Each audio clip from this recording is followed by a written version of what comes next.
पिछले अध्याय के अंत में अपन माहेश्वर सूत्र की चर्चा कर रहे थे। माहेश्वर सूत्र से तात्पर्य है कि पाणिनि ने भगवान शिव के तांडव नृत्य के समय जो डमरू बजाया गया था उसमें से जो 14 ध्वनियाँ निकली थी उन 14 ध्वनियों से हैं, अर्थात पहला है ए ई ऊ ण, दूसरा है री री क, तीसरा ए ओ ङ, चौथा ऐ औ च, पांचवा है ये व र ट, छठा ल ण, सातवां ये म ङ ण न म, आठवां झ भ य, नौवां घ ढ ध श, दसवां ज ब ग ड द श, 11वां ख फ छ ठ थ च ट त व,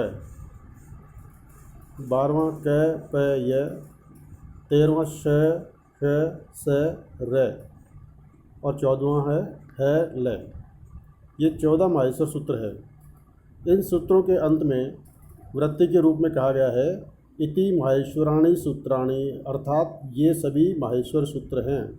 अर्थात ये जो 14 सूत्र दिए गए हैं इनको माहेश्वर सूत्र कहा जाता है। अनादि संज्ञार्थानि, अर्थात अनादि इनकी संज्ञा होती है। और ऐसाम अंत्यः इत, इन 14 सूत्रों के जो अंतिम वर्ण हैं, जैसे पहले में अंतिम, दूसरे में अंतिम, तीसरे में अंतिम, चौथे में अंतिम, पांचवें में अंतिम, अर्थात पहले का ण, दूसरे का क, तीसरे का ज्ञ, चौथे का च और पांचवें का ट। इसी प्रकार इन 14 वर्णों सूत्रों में जो 14 अंतिम वर्ण हैं उनकी इत संज्ञा हो जाती है। अंतिम है हकारादिषु अकार उच्चारणार्थ है। हकारादि जो है उनमें ये उच्चारणार्थ होता है और लण मध्यस्थु इत संज्ञा के, और लण प्रत्याहार के मध्य में जो आते हैं उनकी इत संज्ञा होती है।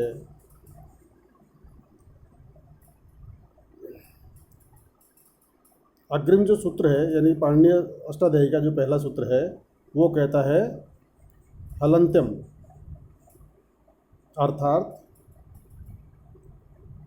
इस सूत्र की यदि अपन विग्रह करते हैं तो उसका होता है हल धन अंत्यम। अब इस सूत्र में 2 पदों के पढ़ने से या उच्चारण करने से इसका अर्थ स्पष्ट नहीं होता है। इस सूत्र को पूरा करने के लिए हमको अन्य सूत्र से अन्य शब्दों की अनुवृत्ति करनी पड़ती है। अर्थात पाणिनीय अष्टाध्यायी का सूत्र है उपदेशे अजनुनासिक इत, उस सूत्र से उपदेशे और इत, इन 2 पदों की अनुवृत्ति करनी पड़ेगी। तो ये संपूर्ण सूत्र की वृत्ति होगी उपदेशे अंत्यम हल इत स्यात्। अर्थात सूत्र कहता है उपदेश यानी उपदेश की या उपदेश में, अंत्यम मतलब अंतिम, हल मतलब व्यंजन वर्ण अर्थात है से लेके और लय तक के सभी वर्ण, इत मतलब इत, स्यात् मतलब होते हैं या हो। अर्थात उपदेश की अवस्था में जो अंतिम व्यंजन वर्ण है उसकी इत संज्ञा हो जाती है। अब इस सूत्र के पढ़ने से अपने को उपदेश क्या है ये जिज्ञासा रह जाती है। तो इसका उत्तर देते हुए वृत्ति में कहा गया है उपदेश आद्योच्चारणम, अर्थात उपदेश की अवस्था में जो आदि उच्चारण है उसकी इत संज्ञा होती है। उपदेश आदि उच्चारण होता है। आदि उच्चारण से मतलब है कि पाणिनि ने जिस शब्द को जिस मूल रूप में पढ़ा है वह उसका आदि रूप है। अर्थात जैसे पाणिनि ने धातु क्री धातु को पढ़ा डुक क्रिय, इसमें डू पहले आता है, फिर क्री आता है और अंत में यह आता है। तो ये जब अपन इसका डुक्री रूप में उच्चारण करेंगे तो ये उपदेश है। अब इसमें अंत में यह जो वर्ण है वह अंतिम व्यंजन है। तो इस सूत्र से, हलंत्यम सूत्र से उसकी इत संज्ञा हो जाती है। और आगे एक सूत्र आएगा तस्य लोप है, उस सूत्र से उस इत संज्ञक का लोप हो जाता है। अर्थात पाणिनि ने जिस शब्द को जिस मूल रूप में पढ़ा है वह उसका आदि उच्चारण ही उपदेश कहलाता है। जैसे पहला सूत्र देखिए ए ई ऊ ण, अण, अण प्रत्याहार में आता है ये। तो जब अपन उच्चारण करेंगे अण या अपन लिखेंगे अण, तो ये उपदेश कहलाएगा। यदि अपन ने इसमें से न की इत संज्ञा कर दी, रील री के इसमें से अपन ने कै की इत संज्ञा कर दी, एयोंग में से न की इत संज्ञा कर दी, तो फिर ये उपदेश नहीं रहेगा। पहला जो उच्चारण किया वही उपदेश कहलाता है। एक बार उसमें से किसी शब्द को और किसी वर्ण को यदि आप इत संज्ञा कर देंगे और उसका लोप कर देंगे या उसके रूप में परिवर्तन कर देंगे तो फिर वो उपदेश नहीं रह जाता है। तो ये सूत्र कहता है उपदेश की अवस्था में, प्रथम उच्चारण की अवस्था में जो अंतिम वर्ण होता है उसी की इत संज्ञा होती है और तस्य लोप से उसका लोप हो जाता है। इसी सूत्र की वृत्ति में लिखा गया है सूत्रेषु अदृष्टम पदम सूत्रांतराद अनुवर्तनीयम सर्वत्र। अर्थात सूत्र में यदि कोई पद दिया हुआ नहीं है या दिखाई नहीं दे रहा है तो उसको पाणिनि की अष्टाध्यायी के किसी संबंधित सूत्र से जो इससे रिलेटेड है, जो इससे संबंध रखता है, उससे अपन उसका अनुवर्तन कर सकते हैं। अनुवर्तन मतलब अनुवृत्ति करना, उसको दूसरे सूत्र से ग्रहण करके और जो वर्तमान सूत्र है जिसका अपन बात कर रहे हैं उसको पूरा करना अनुवृत्ति कहलाता है। अर्थात एक सूत्र में यदि कोई पद अनुपलब्ध है, यदि उसका अर्थ स्पष्ट करने में दूसरे सूत्र में से यदि कोई आपको शब्द या पद लेना पड़ता है तो उसका अपन अनुसरण कर सकते हैं। इस चीज़ की व्याकरण में कोई मनाही नहीं है और ये नियम पाणिनि की अष्टाध्यायी में सब जगह लागू होता है। सूत्रेषु अदृष्टम पदम सूत्रांतराद अनुवर्तनीयम सर्वत्र। अर्थात सूत्र में जो पद दिखाई नहीं दे रहा है और यदि अर्थ करने के लिए उसकी आवश्यकता है तो उसको अपन दूसरे सूत्र से ग्रहण कर सकते हैं। अब वर्तमान सूत्र की बात करें हल अंत्यम, तो इसमें हल और अंत्यम ये दो पद हैं, लेकिन वृत्ति के ऊपर देखें तो उसमें उपदेश और इत ये दो नए पद आए हैं। तो उपदेश और इत ये जो दो पद है वो व्याकरण के सूत्र उपदेश अजनुनासिक इत, अर्थात उपदेश की अवस्था में अनुनासिक अच की इत संज्ञा होती है। तो वहाँ से उपदेश और इत इन दोनों वर्णों का अपन ने ग्रहण कर लिया और इस सूत्र का अपन ने अर्थ स्पष्ट किया। उपदेश अंत्यम हलित स्यात्, अर्थात उपदेश की अवस्था में अंतिम हल यानी व्यंजन वर्ण उसकी इत संज्ञा हो जाती है। हलंत्यम में उपदेश एवं इत पद सुनाई नहीं देता है, किंतु अर्थ में दोनों पद सुनाई पड़ते हैं। अतः इन दोनों पदों को उपदेश अजनुनासिक इत इस सूत्र से लाना पड़ता है। पूर्व सूत्र से आगे के सूत्र में पद को लाना अनुवृत्ति कहलाता है, उसका अनुकरण कहलाता है। तो ये प्रथम सूत्र है। द्वितीय सूत्र कहता है अदर्शनम लोप है, अर्थात जो अक्षर है अदर्शन जो दिखाई नहीं दे रहा है, अर्थात जहाँ अपन सूत्र को लिख रहे हैं या पढ़ रहे हैं तो उसमें वो पद दिखाई नहीं दे रहा है, उस प्रसक्त अदर्शन पद का उसकी लोप संज्ञा होती है। अर्थात उपदेश की अवस्था में जो वर्ण है अपन ने कहा हलंतम और तस्य लोप है, उससे उसका लोप हो गया, तो ये सूत्र कहता है अदर्शनम लोप है। अर्थात लोप होने का मतलब ये है कि शब्द कभी भी नष्ट नहीं होता है, अर्थात वो पद वहाँ पर मौजूद नहीं है, क्योंकि शब्द को ब्रह्म का रूप माना गया है। ब्रह्म जैसे नित्य है वैसे शब्द भी नित्य है। तो अपन ये नहीं कह सकते लोप का मतलब वर्ण का या शब्द का विनाश हो गया। शब्द का कभी विनाश नहीं होता, बस अपन जहाँ इसकी चर्चा कर रहे हैं वहाँ पर वो पद विद्यमान नहीं है, इसलिए जो प्रसक्त है उसका आदर्शन होना लोप कहलाता है। इस पद सूत्र में दो पद है, अदर्शनम और लोप है। अदर्शनम का अर्थ है दृष्ट का अभाव, अर्थात प्राप्त का दिखाई नहीं देना। तो इस स्थिति में सूत्र का संपूर्ण होता है शास्त्रतः या अर्थतः जो प्राप्त पद है प्रसक्त है उसका अभाव लोप कहलाता है। तीसरा सूत्र कहता है तस्य लोप है, अर्थात तस्य इतो लोप स्यात्, जिसकी अपन ने इत संज्ञा करी है हलंत्यम सूत्र से, उपदेश की अवस्था में अंतिम हल की इत संज्ञा होती है।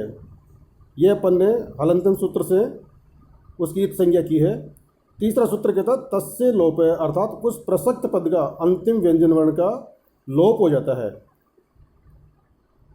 अर्थात जिसकी भी अपन इत संज्ञा करते हैं उसका लोप हो जाता है। अर्थात हलंत्यम और तस्य लोप है ये दोनों सूत्र साथ साथ चलते हैं।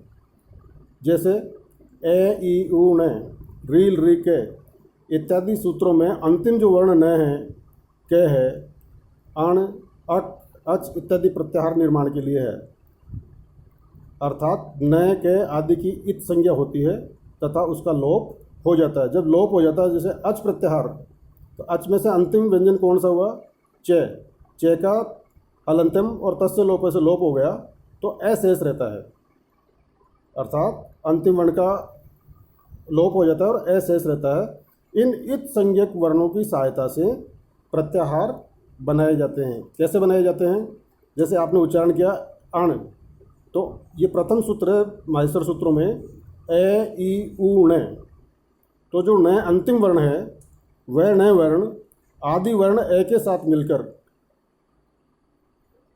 अपना स्वयं का, अर्थात प्रथम वर्ण अपना स्वयं का, और बीच में जो दो वर्ण और आए हैं ई और उ, इन तीनों का बोध कराता है। अर्थात अण कहने का मतलब है ए ई उ, इन तीनों वर्णों की इसमें गणना होती है। न है उसका हलंतम और तस्य लोप से लोप हो जाता है। तो कोई कहेगी अण प्रत्याहार में कौन कौन से वर्ण आते हैं, तो उसमें ए ई उ ये तीन वर्ण आते हैं। तो न की आवश्यकता क्यों पड़ी यहाँ पर? अर्थात जो अंतिम वर्ण है माहेश्वर सूत्रों में, उसमें अंतिम वर्ण की आवश्यकता क्यों पड़ी? तो इसका उत्तर ये है कि इन अंतिम वर्णों का जो प्रयोग है न, के आदि का, वह अण, अक, अच इत्यादि प्रत्याहार निर्माण के लिए है। अर्थात न, के आदि की इत संज्ञा होती है तथा उनका लोप होता है। इन इत संज्ञक वर्णों की सहायता से प्रत्याहार बनाए जाते हैं। अर्थात इनका प्रयोजन जो है, उद्देश्य जो है, वो केवल प्रत्याहार निर्माण करना है। अब प्रत्याहार कैसे बनाए जाते हैं, इसके लिए चौथा सूत्र कहता है आदिरंतेन संहिता। आदि अंतेन सह इता, ये सूत्र है। अब सूत्र को पढ़ने से इसका सूत्र का अर्थ स्पष्ट नहीं हो रहा है, इसलिए जो पूर्व सूत्र में अपन ने पहले सूत्र में पढ़ा था कि सूत्रेषु अदृष्टम पदम सूत्रांतराद अनुवर्तनीयम सर्वत्र है। अर्थात सूत्र में जो अदृष्ट पद है, अप्राप्त पद है, उसका अनुवर्तन करना अनुवृत्ति कहलाता है, और ये नियम व्याकरण में सब जगह लागू होता है। इस सूत्र की वृत्ति को यदि ध्यान से देखें तो उसमें लिखा गया है अंतेन इत सहित आदि मध्यगानाम स्वस्य च संज्ञा स्यात्। अर्थात अंतिम इत वर्ण है, जो जैसे प्रथम प्रत्याहार है अण, इसमें जो अंतिम इत वर्ण कौन सा हुआ? अण है।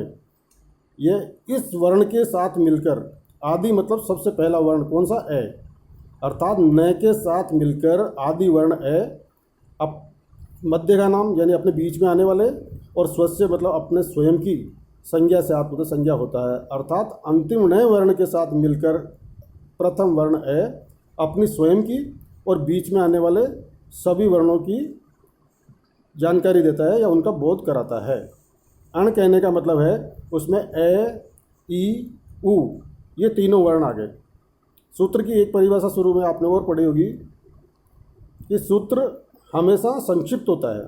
सूत्र का तात्पर्य ये है कि वो संक्षिप्त होना चाहिए ताकि याद करने में आसानी रहे, क्योंकि वृत्ति में अपन अन्य सूत्रों से जो पदों का ग्रहण करते हैं तो वृत्ति का आकार बड़ा हो जाता है और उसको याद करने में आसानी नहीं रहती है। इसलिए उसको संक्षिप्त शब्दों में कहने के लिए, अर्थ को समझने के लिए सूत्रों की आवश्यकता पड़ती है। ये सूत्र कहता है आदि अंत्यन संहिता, अर्थात अंतिम इत वर्ण के साथ मिलकर पहला वर्ण आदि वर्ण अपनी स्वयं की और बीच में आने वाले अन्य वर्णों की जानकारी देता है, बोध कराता है। यथा अण, जिस प्रकार से अण, इसमें ए, ई, उ इन तीनों वर्णों की संज्ञा होती है। इसी प्रकार देखिए अक, तो इसमें देखो ए, ई, उ, री, री, इन 5 वर्णों का बोध होता है। अंतिम वर्ण का प्रयोजन केवल प्रत्याहार बनाना ही है। जब अपन वर्णों की गणना करते हैं तो उसमें अंतिम वर्ण को शामिल नहीं करते हैं। अर्थात यदि कोई कहता है कि अक प्रत्याहार में कौन कौन से वर्ण आते हैं, तो अक प्रत्याहार में जब अपन गणना करेंगे तो ए, ई, उ अंतिम वर्ण न को छोड़ देंगे। इसी प्रकार री, री और कै, इसमें कै को छोड़ देंगे।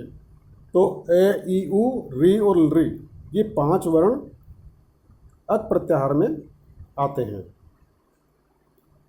अगला सूत्र कहता है उकालो अज ह्रस्व दीर्घ प्लुतः, अर्थात ये जो स्वर है इसकी ह्रस्व, दीर्घ और प्लुत ये 3 संज्ञा होती है। अर्थात ऊ, ऊ और ऊ, अर्थात ये 3 वर्ण हैं। इन तीनों की क्रमशः ह्रस्व, दीर्घ और प्लुत संज्ञा होती है। और ह्रस्व, दीर्घ और प्लुत क्या है?